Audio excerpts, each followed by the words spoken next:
তো ফেরাউনকে আল্লাহ সুবহানাহু ওয়া তাআলা পানিতে ডুবিয়ে মেরেছিলেন।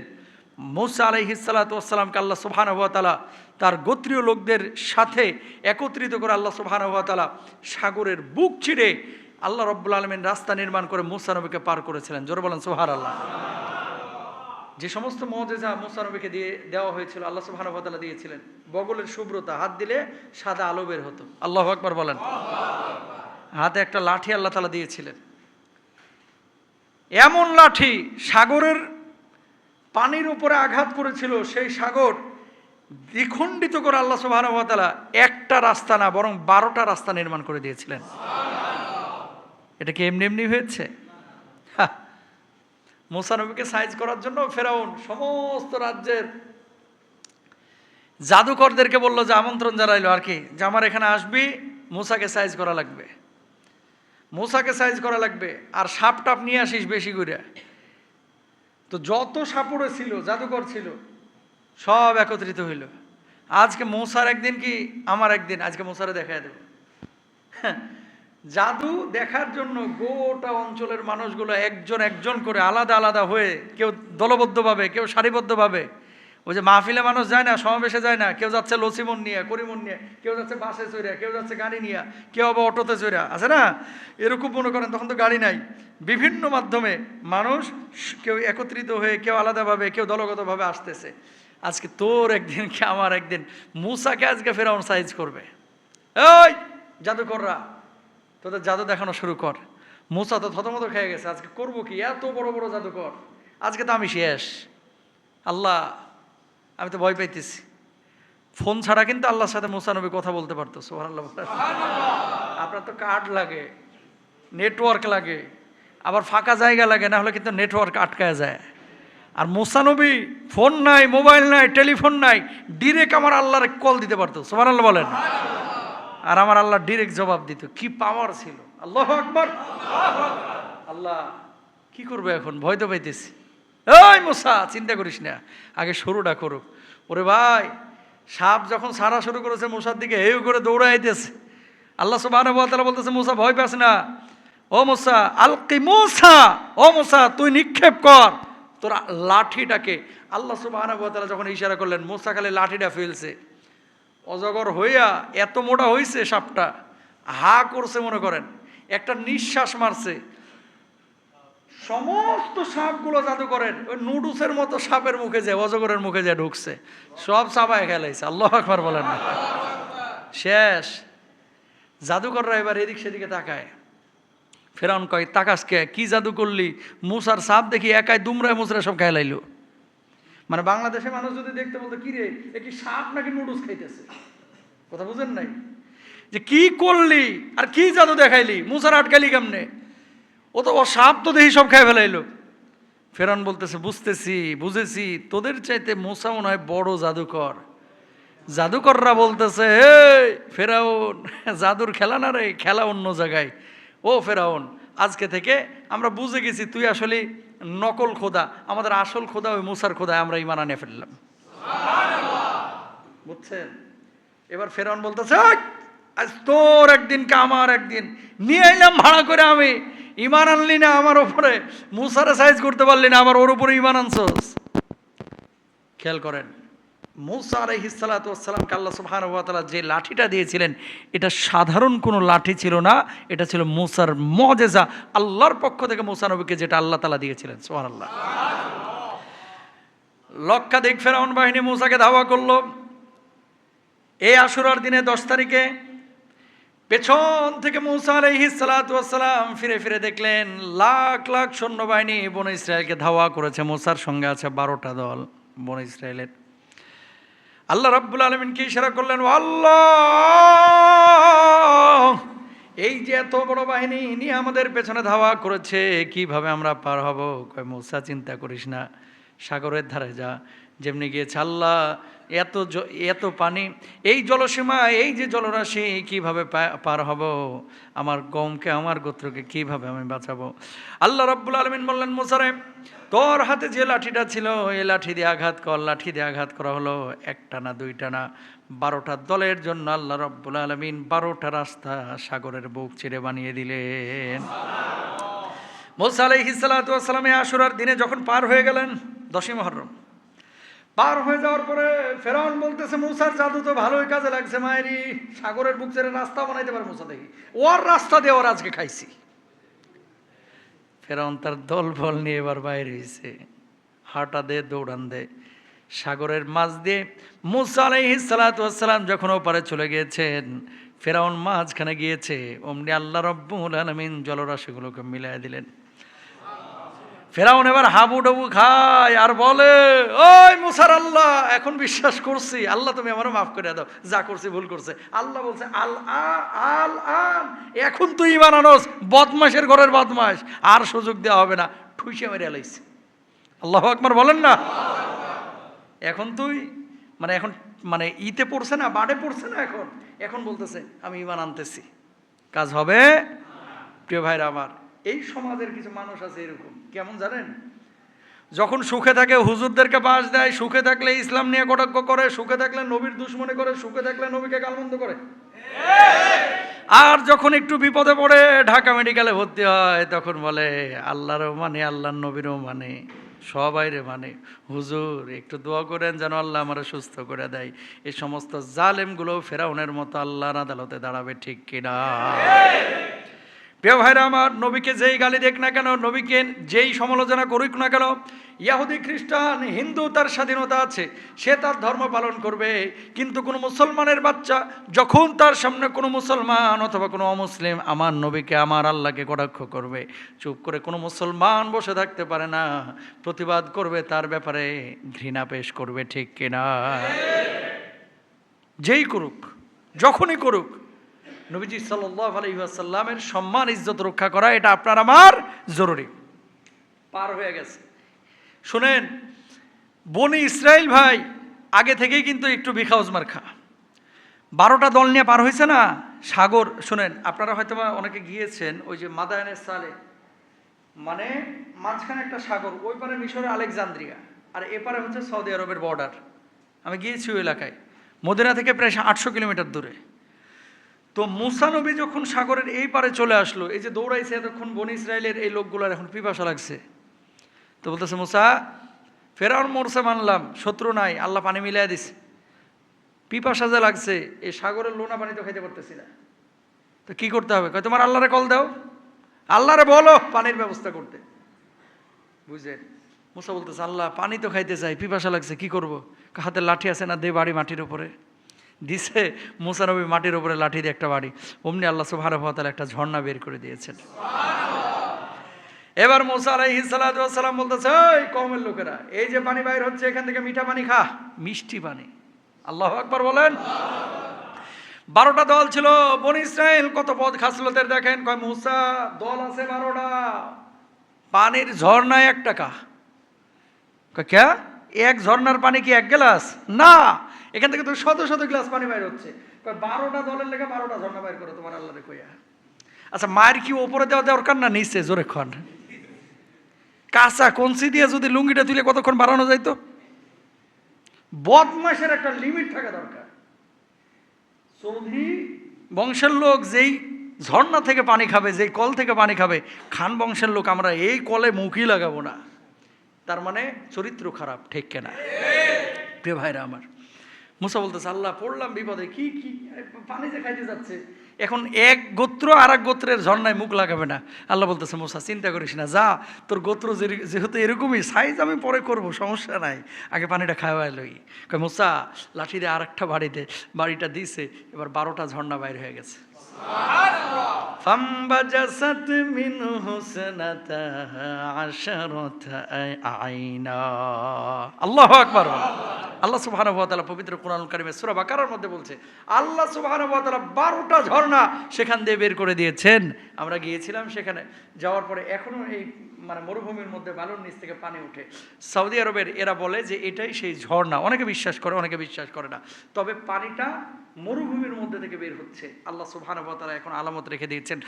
যেই পাহাড় ভেদ করে মুসা আলাইহিস সালাতু ওয়াস সালাম সাগর থেকে পাহাড় টপকে যে এসেছিল, পাহাড় ভেদ করে এসেছিল, আল্লাহ সুবহানাহু ওয়া তাআলা দেখেন এই সাগরের কিনারাতেই কিন্তু পাহাড় আছে।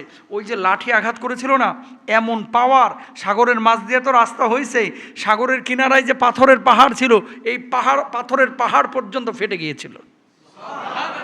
দাগ এখনো আছে। আমরা দেখিয়েছিলাম আরবি কাফেলায়। ইতিহাসবেত্তারা বলেন যে এটাই সেটা। আমার বলার উদ্দেশ্য হচ্ছে আশুরার দিবস বা আশুরার সময় যখন আসে তখন শুধুমাত্র আমরা হযরত হুসাইন রাদিয়াল্লাহু তাআলা আনহুকে নিয়েই কথা বলি, কিন্তু আশুরার যে কিছু দাবি আছে, এই ফেরাউনের সাথে মুসার যে দ্বন্দ্বটা, লড়াইটা, যুদ্ধটা, এটা কিসের ছিল? হক আর বাতিলের। কথা বলেন না কেন? এই যুদ্ধটা ছিল কিসের? হক আর বাতিলের। এখন বর্তমান সময়ে হক বাতিল আছে না নাই? হুসাইন রাদিয়াল্লাহু তাআলা আনহুর সাথে ইয়াজিদ বাহিনীর যে লড়াইটা ছিল, এটা কিসের? হক বাতিলের, সত্য এবং মিথ্যার। এই বর্তমান সময়ে সত্য মিথ্যার লড়াই আছে না নাই? তাহলে আশুরার 1 নম্বর শিক্ষা হচ্ছে আমরা সত্যের পক্ষে, আমরা হুসাইনের পক্ষে, আমরা মুসার পক্ষে, আমরা ফেরাউনের পক্ষে না, ইয়াজিদ বাহিনীর পক্ষেও না। এটা হচ্ছে মুসলমানদের একমাত্র শিক্ষা।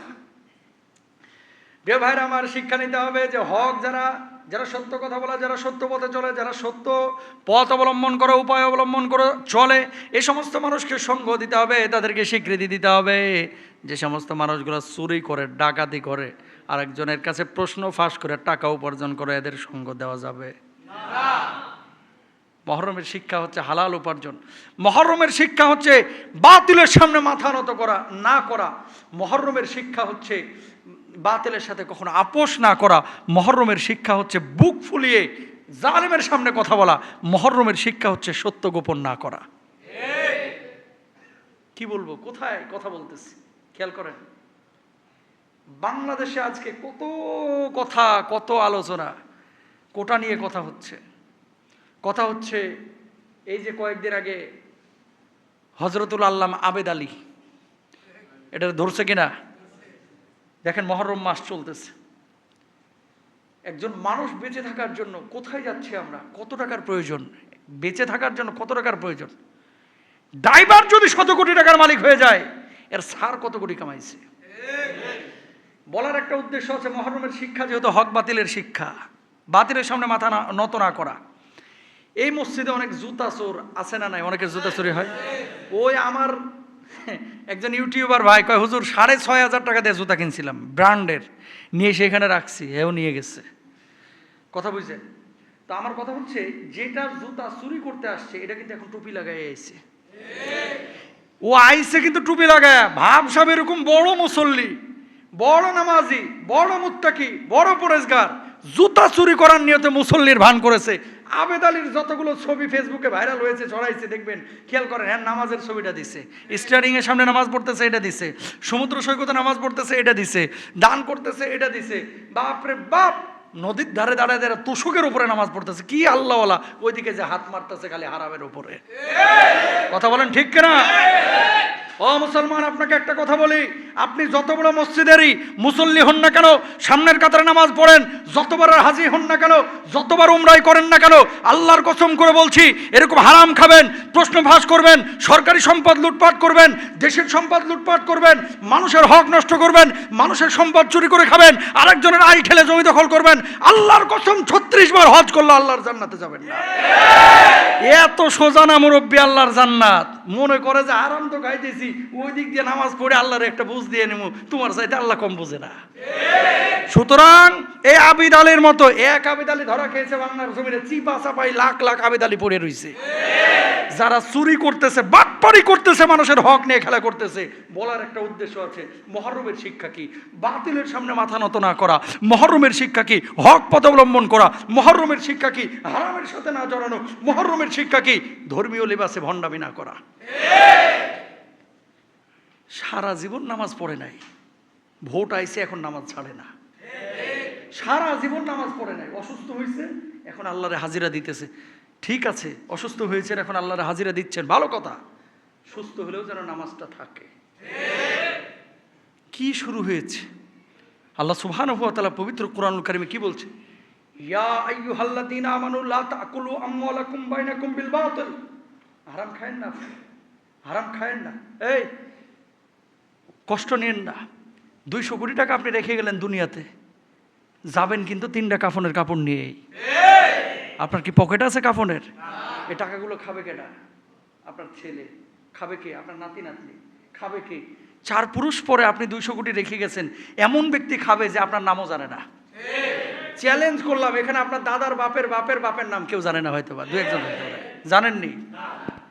আপনার দাদার বাপের বাপের বাপের বাপের নাম যদি থাকে, 1 জন হাত তুলেন যে হুজুর আমি জানি। নাই। তার মানে কি? দেখেন ওই লোকটা হয়তো বা এলাকার জমিদার ছিল, একসময় টাকা রেখে গেছে, ওই টাকা আজকে ভোগ করতেছেন, কিন্তু কার কষ্টে অর্জিত টাকা এটা আপনি জানেনও না। তা আপনি যে 1,500 কোটি টাকা রেখে যাচ্ছেন কার জন্য? কার জন্য? আপনার ছেলে মেয়ে খাবে মুরগি আর আপনি কবরে খাবেন বাঁশ। আপনার বউ মেকআপ করে আল্ট্রা মডার্ন হয়ে চলবে, আপনার মেয়ে কানাডায়, ফিনল্যান্ডে, ডেনমার্কে হেভি গর্জিয়াস লাইফ লিড করবে, ল্যাম্বরগিনি নিয়ে চলবে, আর কবরে আপনার নিচ দিয়ে বাস যাবে। কথা বলেন ঠিক কিনা? তো লাভটা হইল কি? ঘোড়ার ডিম কোনো লাভ নাই। তাহলে খাবো কি? হালাল, যতটুকু আল্লাহ তাআলা আমার জন্য রেখেছে রিজিকে। ও আপনি কাজ করলেও আসবে, আপনি ওর কাছে গেলেও আসবে, না গেলেও আসবে। যদি রিজিকে থাকে মাইরা হইলেও আপনারা খাওয়াবে। কথা বলেন ঠিক কিনা? অনেক সময় হসপিটালে যাওয়ার পরে ডাক্তার কি বলে? এটা খাইতে পারবেন না, কিন্তু এটা খাইতে হবে। ভাল লাগে না, তিতা লাগে, তারপরেও খাইতে হবে। মানে কি জানেন? ওটা আপনার রিজকে আছে। এখন যদি না খান তো রিজিকটা তো আপনার পেটে ঢুকবে না, এর লেগে আল্লাহ ওই পিডান দিয়ে হইলেও খাওয়ায়। সুতরাং প্রিয় ভাইরা আমার, হারামের কাছে কেউ যায় না, আরাম নাই ভাই। নবীজি সাল্লাল্লাহু আলাইহি ওয়াসাল্লাম বলছেন, কিয়ামতের আগে আমার উম্মতের মধ্যে 1 শ্রেণীর উম্মত বের হবে, যেই উম্মতগুলো ডান হাতে কামাবে, বাম হাতে কামাবে, আমিনাল হালালি আমিনাল হারাম, খেয়াল করবে না, বিচার বিশ্লেষণ করবে না যে এটা হালাল পথে উপার্জন করলাম নাকি হারাম পথে উপার্জন করলাম। প্রিয় ভাইরা আমার, হালাল পথে উপার্জন করেন, হালাল পথে উপার্জন করেন।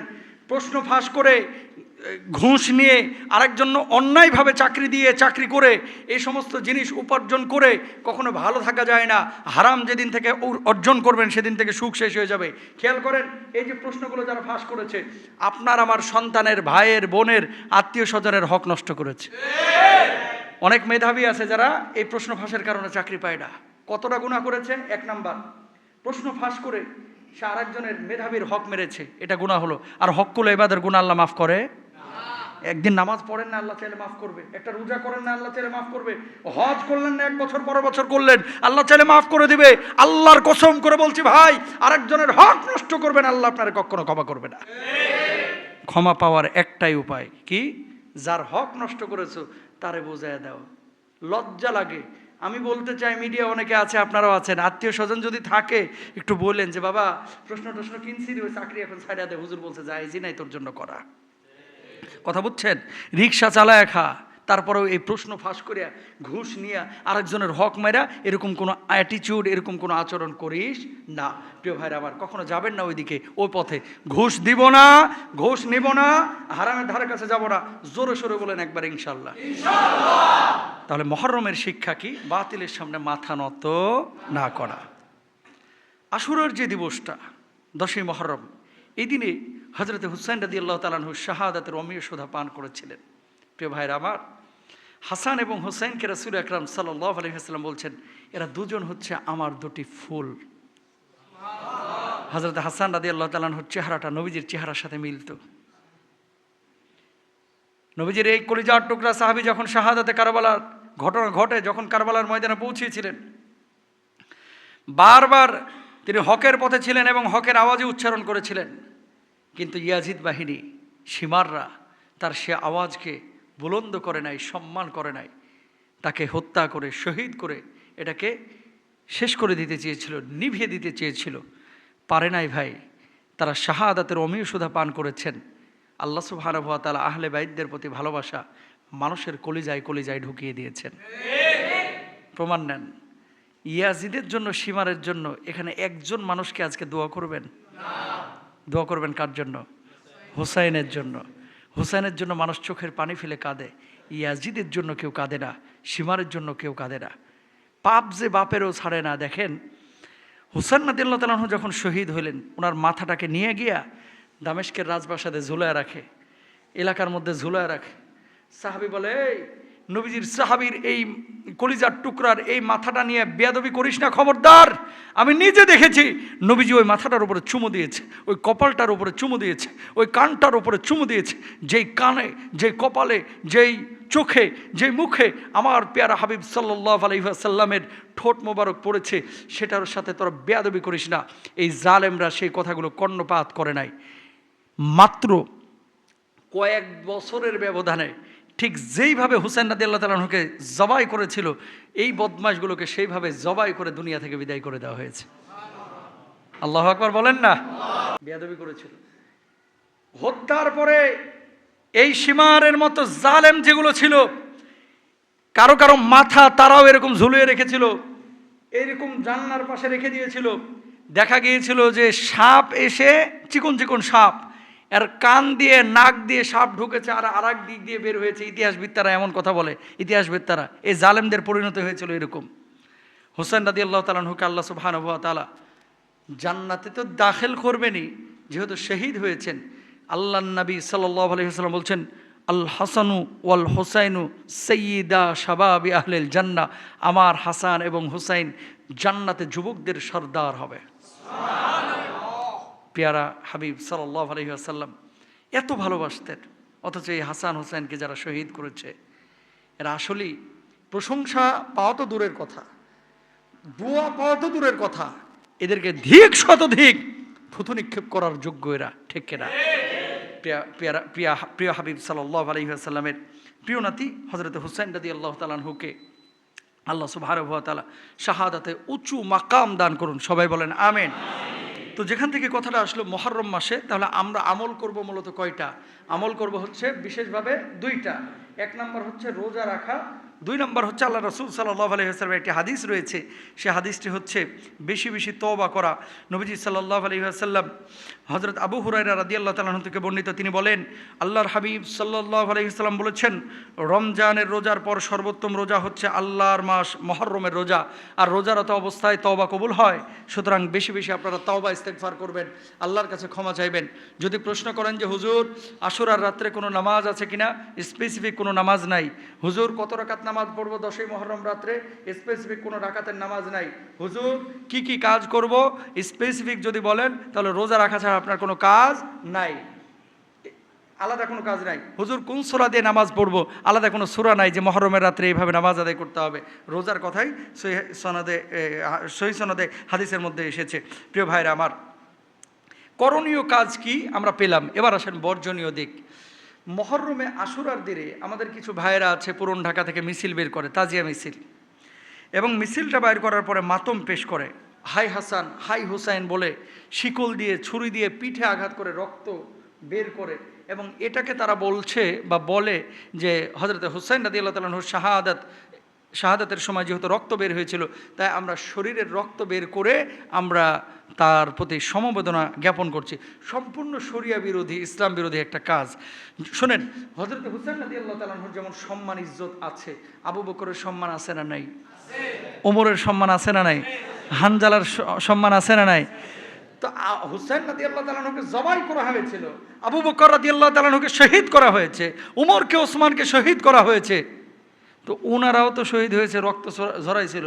তো আপনি যদি এরকম প্রতিদিন রক্ত ঝরাইতেই থাকেন, আপনার শরীর থাকবে না, আপনিও কবরে ঢুকবেন কালকে, ঠিক কিনা বলেন? তো প্রিয় ভাইরা আমার, এই যে মাতম করা, হাই হাসান হাই হোসেন বলে পিঠ চাপড়ানো, বুক চাপড়ানো, তারপরে অনেক সময় বাচ্চাদেরকে ছুরি দিয়ে এই যে কপাল কেটে দেওয়া, মাথা কেটে দেওয়া, ইসলাম অনুমোদন করে। সিয়ামু ইয়াউমু আশুরা আহতাসিবু আলাল্লাহি আইয়ুকাফিরা সানাতাল্লাযী ক্বাবলা বা আইয়ুকাফিরা সানাতাল মাদিয়া, যে হাদিসটা এটা বিশুদ্ধ হাদিস। এখন আল্লাহর নবী বলল যে তোমরা রোজা রাখো এই দিনে, আর সারাদিন আপনি ফার্ম গেটে মিছিল করতে গিয়ে খালি শরবত ঢাললেন পেটের ভিতরে, তাহলে নবীজির পক্ষে থাকা হইলো না নবীজির বিপক্ষে থাকা হইলো? বিপক্ষে। নফল রোজা যদি আল্লাহর নবী বললো যে রোজা রাখো, এখন আপনি যে মিছিলে গেছেন গলা শুকিয়ে গেছে, শরবত দেওয়া হয়, খেয়াল করেন কিন্তু শরবত দেওয়া হয়, তো আপনি শরবত খেয়ে আপনি কি করলেন তাহলে? আসলে আহলে বাইতদের প্রতি ভালোবাসা, নবীদের প্রতি ভালোবাসা, নবীজির প্রতি ভালোবাসা, এই ভালোবাসা হবে নিট অ্যান্ড ক্লিন, কোনো স্বার্থের জন্য না। এই ভালোবাসা হবে একমাত্র কার জন্য? আল্লাহর জন্য। আর এই ভালোবাসার নমুনা পেশ করতে হবে, প্রকাশ করতে হবে কি দিয়া? তাদের জীবন আদর্শ নিজের জীবনে গ্রহণ করে। হুসাইন রাদিয়াল্লাহু তাআলা আনহু যেমন আখলাকি ছিলেন, আল্লাহর নবী সাল্লাল্লাহু আলাইহি ওয়াসাল্লাম যে আখলাকের ছিলেন, সাহাবীরা যেমন ছিলেন, সে আখলাক আমাদের মধ্যে নিয়ে আসতে হবে। বিধর্মীদের সাদৃশ্য আমাদেরকে পরিহার করতে হবে। কিছু কিছু সময় কোরআনে নাই, হাদিসে নাই, শরীয়তে নাই, আমার বাপ দাদা করতো, এই জন্য আমরা করতেছি। গ্রামগঞ্জে মহরমকে কেন্দ্র করে লাঠি খেলা হয়। উত্তরবঙ্গে যারা আছেন এরা জানেন, মহরমকে কেন্দ্র করে কি হয়? রাত্রিবেলায় লাঠি খেলা হয়। কিছু কিছু জায়গায় গান গান গান বাজনা হয় মহরমকে কেন্দ্র করে। কিছু কিছু জায়গায় শুধুমাত্র হয় খিচুড়ি বিতরণ করা হয়। তো খিচুড়ি খাওয়ানো এটা তো দোষের কিছু না, যে কোনো দিনই আপনি খাওয়াইতে পারেন। কিন্তু এই দিবসকে কেন্দ্র করে এই ধরনের আয়োজনগুলো ইসলাম অনুমোদন করে না। লাইটিং করে অনেকে, তা আপনি শোক প্রকাশের দিনে লাইটিং করা, আনন্দ উদযাপন করা, এত খাওয়া দাওয়া করা, এটা কিন্তু ঠিক না। যদিও একটা হাদিসের মধ্যে আছে, কিন্তু এটা দুর্বল সনদে আসছে কি, যে আশুরার দিনে একটু ভালো খাইলে সারা বছর ভালো খাওয়া যায়, আল্লাহ সুবহানাহু ওয়া তাআলা বারাকা দিবেন, এরকম একটা কথা আছে। কিন্তু এটা আসলে সহি সনদে না, এই জন্য আপনাদের সামনে পেশ করলাম না। এরপর আসেন, আশুরাকে শুধুমাত্র কারবালার কারণেই প্রসিদ্ধ মনে করা। আশুরা কিন্তু শুধু কারবালার কারণে প্রসিদ্ধ না, বরং কারবালার ঘটনা যখন সংঘটিত হয়েছে তারও শত শত বছর আগে থেকেই কিন্তু আশুরার বিষয়টা গুরুত্বপূর্ণ। মুসা আলাইহিস সালাতু ওয়াস সালাম ফেরাউনের থেকে মুক্তি পেয়েছিলেন, সেটা কিন্তু এই আশুরার সময়, এটা স্পষ্টভাবে হাদিসের মধ্যে এসেছে। আব্দুল্লাহ ইবনে আব্বাস রাদিয়াল্লাহু তাআলা আনহু বলেন, রাসূল সাল্লাল্লাহু আলাইহি ওয়াসাল্লাম হিজরত করে মদিনায় এলেন। মদিনা আর ইহুদিদের আশুরার দিন রোজা রাখতে দেখলেন। তাদের এই সম্পর্ক জিজ্ঞেস করলে তারা বলল, এটা সেই দিন যেদিন আল্লাহ মুসা আলাইহিস সালাতু ওয়াস সালাম ও বনী ইসরাইলকে মুক্তি দিয়েছিলেন। তার মানে এই হাদিসটা একটু আগে বলেছি। এছাড়া আশুরাকে কেন্দ্র করে, মহরমকে কেন্দ্র করে আর কোনো আয়োজন নাই। আর বছরের প্রথম মাস হিসাবে আপনাদেরকে বলবো, নতুন করে, নতুন উদ্যমে নতুন করে শুরু করবেন সব কিছু। নামাজটা ঠিকমতো আদায় করা শুরু করবেন, রোজাটা ঠিকমতো আদায় করা শুরু করবেন, নিয়মিত নফল ইবাদতগুলো ঠিকমতো আদায় করা শুরু করবেন, যেহেতু প্রথম মাস। আর হিজরি সন, এটা একটু খেয়াল রাখার চেষ্টা করবেন, কারণ এটা হচ্ছে আমাদের মূল। আরবি সন, হিজরি সন, এটা আমাদের গোড়ার সাথে জড়িত। কারণ আমরা যারা মুসলিম দাবি করি, ইংরেজরা ইংরেজিটাকে রেখে গেছে, আমরা সেটাকে ফলো করি আন্তর্জাতিক ক্যালেন্ডার হিসেবে। কিন্তু হিজরি সনের বিষয়টা অনেকে আমরা কিন্তু জানি না। মহরম, সফর, রজব, শাবান, রবিউল আউয়াল, এই সমস্ত জিনিসগুলো কিন্তু আমরা মাথায় রাখি না। এগুলো কিন্তু মাথায় রাখার চেষ্টা করবো ইনশাআল্লাহ তাআলা। তাহলে আহলে বাইত বা নবী পরিবারের সদস্যদের প্রতি আমাদের ভালোবাসা হবে তাদের আদর্শকে নিজেদের জীবনে বাস্তবায়ন করার মাধ্যমে। তাদের আদর্শকে নিজেদের জীবনে বাস্তবায়ন করতে পারলে ইনশাআল্লাহ তাআলা আল্লাহ তাআলাও খুশি হবেন। এবং নবী আম্বিয়া আলাইহিমুস সালাতু ওয়াস সালামের রেখে যাওয়া এই যে দুইটা ফুল, যারা মানুষ, এদেরকে যারা হত্যা করলো, এরা কি অমুসলিম ছিল মনে করতেছেন? এরা ছিল মুসলমান। যারা মেরেছে তারা কি ছিল? মুসলমান। ইসলামের ক্ষতি অমুসলিমরা, কাফেররা, বেঈমানরা যতটা না করতে পারে, এর চাইতে বেশি ক্ষতি করে কিন্তু মুসলমানরাই। বর্তমান যেমন দেখা যাচ্ছে, আগেও কিন্তু তেমন ছিল। এই মুসলিম সাম্রাজ্যগুলো যে ধ্বংস হয়েছে, এর পেছনে যত ক্ষতি হয়েছে এটা কিন্তু মুসলমানদের মাধ্যমে হয়েছে। এই যে হুসাইন রাদিয়াল্লাহু তাআলা আনহু যখন গেলেন, আপনার শাহাদাতে কারবালার যে ঘটনা আপনারা জানেন, উনি যে ইরাকে গিয়েছিলেন, এমনি এমনি কিন্তু যান নাই ভাই। বারবার চিঠি পাঠানো হচ্ছিল। মুসলিম বিন আকিল ওখানে ছিলেন, চাচাতো ভাই। বারবার পাঠানো হচ্ছিল চিঠি, যে হুসাইন আপনি আমাদের মধ্যে আসেন, আপনাকে আমাদের দরকার ইনসাফ কায়েমের জন্য, প্রতিষ্ঠার জন্য। আমরা ইয়াজিদের হাতে বাইয়াত হতে চাই না, আপনার হাতে বাইয়াত হতে চাই। এই কথাগুলো শুনে মুরব্বী সাহাবীরা হযরত হুসাইন রাদিয়াল্লাহু তাআলা আনহুকে বারণ করেছিলেন যে আপনি যায়েন না, কারণ ওই এলাকার মানুষ বড় গাদ্দার, আপনার বাপকে শহীদ করেছিল। আর আলী রাদিয়াল্লাহু তাআলা আনহুকে শহীদ করেছিল কারা? এই কুফাবাসী, ইরাকের মানুষ। যেখানে আপনার বাপকে হত্যা করা হয়েছিল, শহীদ করা হয়েছে, এই এলাকার মানুষকে আমাদের সুবিধা মনে হয় না। বুড়া সাহাবী তখন মদিনায়, তারা রাস্তায় আটকে দিয়েছিল হুসাইন রাদিয়াল্লাহু তাআলা আনহুকে, যে আপনি আমাদের নবী পরিবারের সদস্য, আহলে বাইতদের উল্লেখযোগ্য একজন মানুষ, আপনার কলিজা, আপনি নবীজির কলিজার টুকরা, আমরা আপনাকে যেতে দিব না। হুসাইন রাদিয়াল্লাহু তাআলা আনহু তারপরেও গিয়েছিলেন। আসলে এভাবেই তকদির লেখা ছিল। যাওয়ার পরে ঠিকই তারা, ওই যারা চিঠি লিখেছিল, এরা আর নাই। এরা আর নাই। কারা আছে? এখন খালি জালেমগুলো আছে, প্রিয় ভাইরা আমার। সুতরাং মুসলমানরা মুসলমানদের যা না ক্ষতি করেছে, অমুসলিমরা কিন্তু এতটা ক্ষতি মুসলমানদের করেছে। কিন্তু কাছ থেকে যারা মুনাফিকি করেছে, এই যে সিরাজউদ্দৌলার সাথে যে মীর জাফর, মীর জাফর বলে আপনারা এখন গালি দেন। এই মীর জাফর কে ছিল?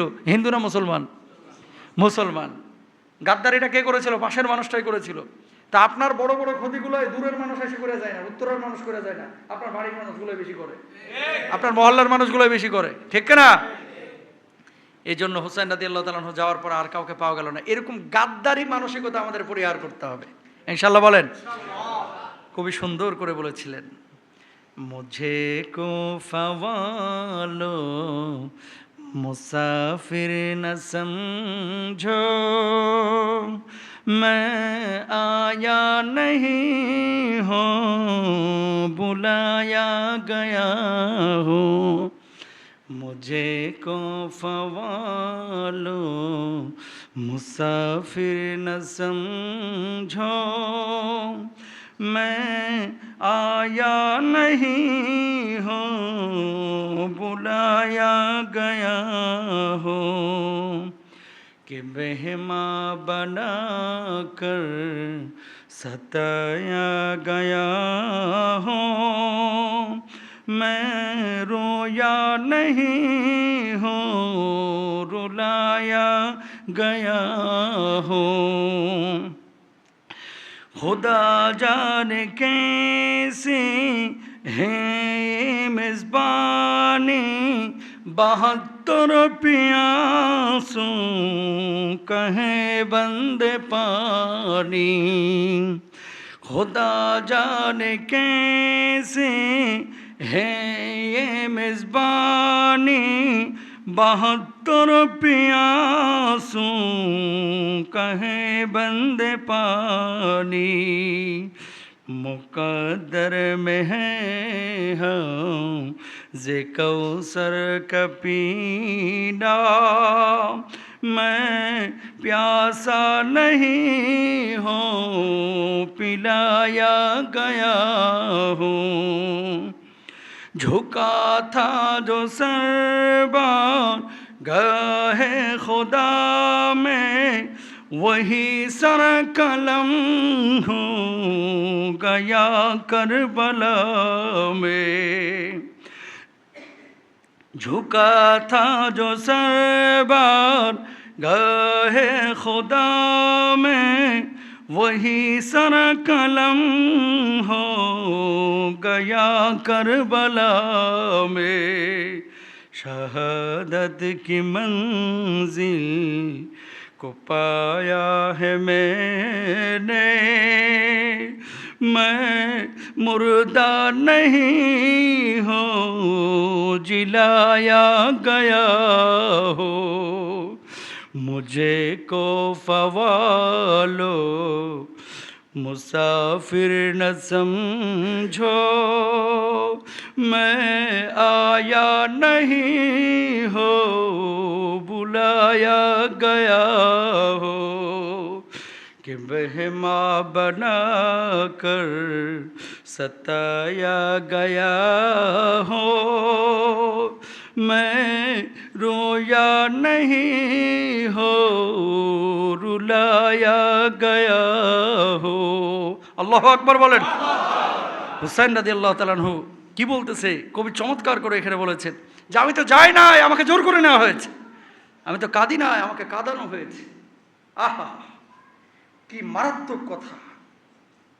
আমাকে মেহমান বানিয়ে মেজবান আমার সাথে গাদ্দারি বেইমানি করেছে। এই জামানায় এরকম অসংখ্য ইয়াজিদের অনুসারী বাহিনী আছে যারা ওই সেমারদের মতো স্বার্থের জন্য গলায় ছুরি চালাইতেও দ্বিধা করে না। প্রিয় ভাইরা আমার, শাহাদাতে কারবালাকে কেন্দ্র করে এই যে মানে কবির এই কথাগুলা উর্দুতে যখন শুনি চোখের পানি ধরে রাখা যায় না ভাই। আমি তো আর গায়ক না, অত সুন্দর করে গাইতে পারি না, কিন্তু কথাগুলো এত সুন্দর। আমাকে দাওয়াত দেওয়া হয়েছে, আমি গিয়েছি, আমাকে জোর করে নেওয়া হয়েছে, আমাকে বলা হয়েছে, আমাকে কাঁদানো হয়েছে, পানি চেয়েছি, আমাকে পানি দেওয়া হয় নাই, নামাজের সুযোগ চেয়েছি, আমাকে নামাজের জন্য সুযোগ দেওয়া হয় নাই। প্রিয় ভাইয়েরা আমার, সারা জীবন যতদিন বেঁচে থাকবো জালেমের পক্ষে থাকবো না মাজলুমের পক্ষে থাকবো, ইনশাল্লাহ বলেন।